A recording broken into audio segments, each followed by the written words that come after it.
Here we are again talking about issues that we are starting to find affect our clients and ourselves as a business. So the gig economy is one. And at the moment, this is becoming quite a big conversation within the employment area as to are there rules and are there rules that apply in terms of the gig economy in South Africa. I know you've been doing some research on this, Kathy. What have you found? I have looked into it, Terrell, because it really is something that people are talking a lot about, and it seems to be quite complex. In South Africa, we have very specific rules which start with a contract of engagement with a company or a person.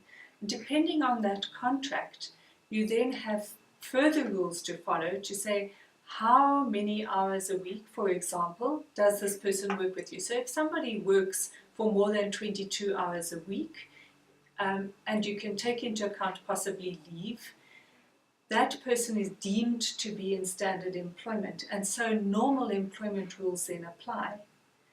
If he doesn't work those hours, but perhaps he works only for your business and his work is supervised, then he would still be deemed to be an employee.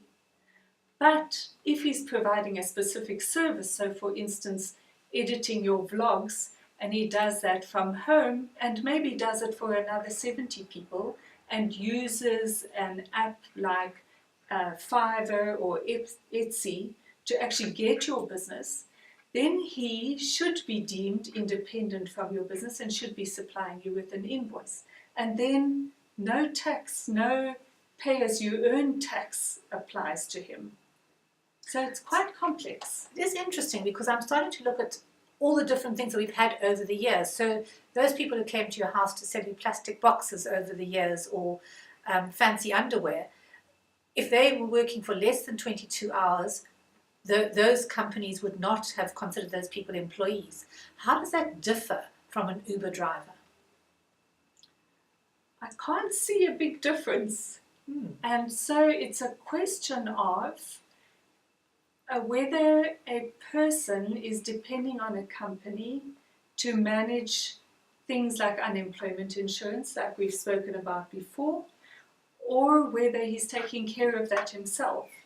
I understand, and it's not specifically necessary with Uber, but some people are, if they have contracted with the company to do work, for instance, deliveries, and then they're not able to work on a day, they actually have to pay the company, sometimes more than they earn in a day, for the company to be able to replace them. So I think this is going to be a conversation that goes on for quite a long time. I'm also not sure how, if you don't have a local representative, that is the Uber company, say for South Africa, how does an international company deal with this? And Uber isn't the only example. Well, no, they absolutely aren't. I mean, Airbnb is another one. How on earth are we going to solve this one? Because to me, the idea behind this is to entitle and enable people to work when they want to work. However, if at the same time, if they work 21 hours one week and 25 the following week, how does that equate? So the whole thing is going to be a very, very interesting conversation going forward for people in the payroll and HR industry, I think.